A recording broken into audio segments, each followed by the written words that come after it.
వి gold trusted gold buyers మీరు తాకట్టు పెట్టిన బంగారాన్ని విడిపించి ఈ రోజు ఉన్న మార్కెట్ ధరకు కొనబడును.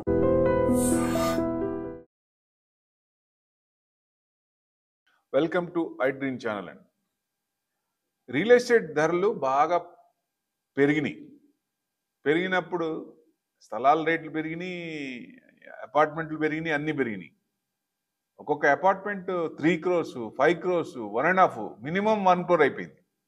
ఇప్పుడు కొంచెం తగ్గినాయి అనిపిస్తున్నా పెద్దగా ఏం తగ్గల.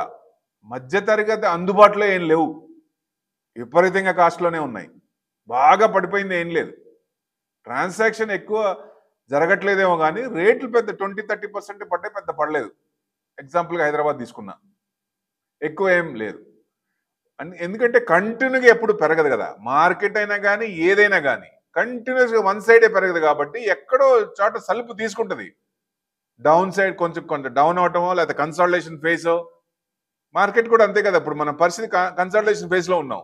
అట్లనే రియల్ ఎస్టేట్ కూడా కొంత కన్సాలిడేషన్ తీసుకుంటుంది. 2004 తర్వాత ఎట్లా బూమ్ అయిందో, విపరీతంగా పెరిగినాయో రేట్లు, స్థలాలు కానీ ఇల్లు కానీ.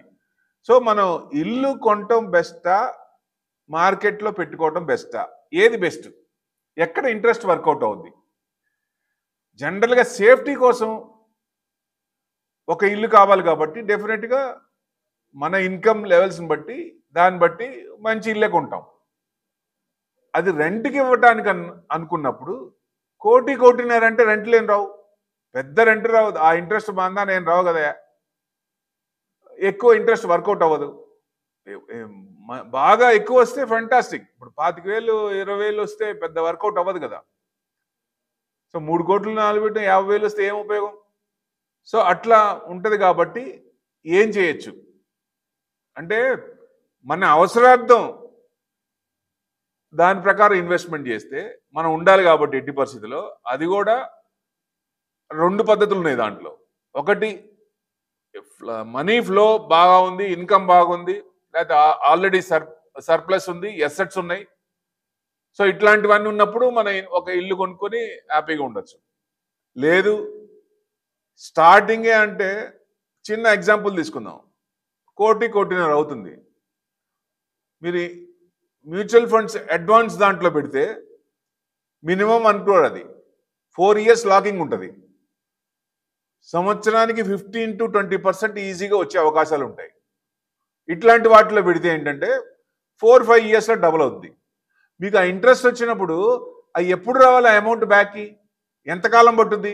అదే 4 ఏళ్ళలో మీరు పెట్టిన అమౌంట్కి డబుల్ అవుతుంది కదా. అంటే అవసరార్థం మనం ఏది కావాలో, ఏది ఉండటానికి ఒక ఇల్లు కావాలి కాబట్టి డెఫినెట్గా చేయాలి. పిల్లలు 2 ఉన్నారు, పిల్లలకి కొనాలి కాబట్టి వాళ్ళ పెళ్లి వయసు వచ్చింది, వాళ్ళకి రెడీ చేయాలి కాబట్టి వాళ్ళకి చేస్తాం. ఇక ఎక్కువ మంది ఏం చేస్తారంటే విపరీతంగా కొంతమందికి 2 లక్షలు 3 లక్షలు రెంట్లు వస్తాయి. ఇదివరకు బాగానే ఉంది కానీ ఇప్పుడు పరిస్థితి చూస్తే ఆ పెట్టిన అమౌంట్ మీద కూడా వర్కౌట్ అవ్వట్లేదు. కేవలం ఒకటే మీకు సోర్స్ మార్కెటే, ఇంకా ఆల్టర్నేట్ సోర్స్ లేదు. షేర్ మార్కెట్ తప్ప ఇంకోటి లేదు. ప్రొవైడెడ్ మనకి పేషెన్స్ ఉండాలి. నాకు ఈ రోజుకే కావాలి, ఈ నెలకే కావాలంటే రావు. అది ఎప్పుడైతే కన్సాలిడేషన్ ఫేజ్లో ఉందో మనం సైలెంట్గా ఉండాలి. ప్రతి మంత్ రెంట్ లాగా వస్తుంది.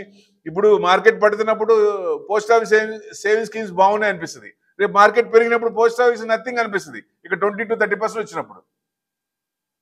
సో అట్లా డిఫరెంట్గా ఉంటాయి కాబట్టి ఎవరికి ఏది ప్లాన్ సూట్ అవుతుందో దాని ప్రకారం చేస్తే మినిమం అయితే ఒకటి పెట్టుకుంటే బెస్ట్. తర్వాత కొంతమంది అసలు అది కూడా పెట్టుకోకుండా మార్కెట్లో ఇన్వెస్ట్మెంట్ చేసి దాని మీద ఎక్కువ రాబడి తెచ్చుకొని ఎక్కువ ఇంట్రెస్ట్ తీసుకునే వాళ్ళు కూడా ఉన్నారు. అంటే ఐడియాస్, ప్లానింగ్ ఈజ్ ఇంపార్టెంట్. ఇక్కడ ఎవరి ప్లానింగ్ వాళ్ళకు ఉండాలి. స్టేటస్ కోసం అంటే పెట్టుకోవాలి, మంచిది ఒకటి పెట్టుకోవాలి. ఎక్కువ ఇన్వెస్ట్మెంట్ చేసి దాని మీద ఇంట్రెస్ట్ రావట్లేదు కాబట్టి దాని బదులు 100% సేఫ్ అంట నేను. ఇప్పుడు సపోజ్ రియల్ ఎస్టేట్ పడుతుంది, ఫ్లాట్ మనం అమ్మలేం. మార్కెట్ పడుతుంది, షేర్లు అమ్మలేం. ఈ రిస్క్ అనేది ఎక్కడైనా ఉంటుంది, దేనికైనా రిస్క్ ఉంటుంది. రిస్క్ టాలరెన్స్ అనేది ఎంత అనేది మనం చూసుకోవాలి, ఎంతవరకు భరించగలం అనేది మనకు ఉంటుంది. అంతవరకు అయితే మనం భరించవచ్చు. ఇప్పుడు మార్కెట్ 40% పడింది కోవిడ్లో, మళ్ళీ తీసుకుందా లేదా? Downs are not permanent, ups are always permanent. మీరు గ్రాఫ్ చూడండి, 25 ఏళ్ళు 30 ఏళ్ళని చూడండి, మార్కెట్ కంటిన్యూస్గా పడి లేస్తూనే ఉంటుంది. పడుతున్నప్పుడు ఎక్కువ మనం ఫికర్ అవుతాం. అది కూడా మనం తెలుగు వాళ్ళని, 2 రాష్ట్రాల వాళ్ళమే ఇంకో రకంగా బాగా చెప్పుకోవాలంటే 100% భయమే లేదు. 100% భయమే లేదు. ఇన్వెస్ట్మెంట్ చేయండి, సైలెంట్గా కూర్చోండి. డెఫినెట్గా ఇవాళ కాకపోయినా రేపైనా ఎల్లుండైనా వచ్చి తీరాల్సిందే మార్కెట్. ఇట్లా ఎవరి ప్లానింగ్ ప్రకారం వాళ్ళ ప్లాన్ చేసుకొని చేస్తే ఉత్తమం. ఇల్లు కొనటం కంటే మార్కెట్లో పెట్టడమే ఉత్తమం అంటా నేను 100%. కాకపోతే మనకు ఒక ఫీలింగ్ ఉంటుంది, అసలు ఇల్లు లేదే, ఒకటన్నా బాగుంటుంది అనేది, ఇది పడుతున్నప్పుడు. అందుకని ఒకటి సేవ్ చేసుకొని ఇంక తర్వాత ఇన్వెస్ట్మెంట్ అంతా మార్కెట్లో పెడితే ఇంకా ఆల్టర్నేట్ సోర్స్ లేదు, ఒక్కటి కూడా లేదు. ఒక్కటి చెప్పండి ఏదన్నా సోర్స్ ఉందో, ఎవరైనా సరే. మార్కెట్ కాకుండా ఇంకోటి ఏదన్నా ఉందా? పెళ్లి చేసిన వాళ్ళు ఉన్నారు, అపార్ట్మెంట్ కొనుక్కున్న వాళ్ళు ఉన్నారు, లాంగ్ టర్మ్ లైఫ్ ఫిక్స్డ్ చేసుకున్న వాళ్ళు ఉన్నారు, రిటైర్ అయిపోయిన తర్వాత హ్యాపీగా లైఫ్ లీడ్ చేసే వాళ్ళు ఉన్నారు. That is what market. మార్కెట్కి మించింది లేదు. కానీ కొన్ని ఇవి ఉంటాయి, గొళ్ళాలు ఉంటాయి, కొన్ని దేనికైనా రిస్క్ అనేవి ఉంటాయి.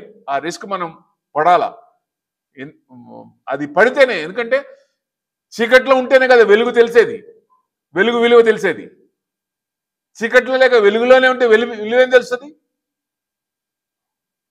అదే ఆ పాయింటే మనం ఇది చేసుకోవాలి. డెఫినెట్గా పడుతున్నప్పుడు ఎక్కడ చేయాలి? పేషెన్స్గా ఆగి మళ్ళీ కొంటమా, లేకపోతే స్టాగర్డ్ మేనర్లో ఇన్వెస్ట్మెంట్ చేయటమా, దీని ప్రకారం చూసుకుంటే మంచిది. డెఫినెట్గా ఫ్యూచర్లో మంచి రిటర్న్స్ వచ్చే అవకాశాలు ఉంటాయి. Thank you very much.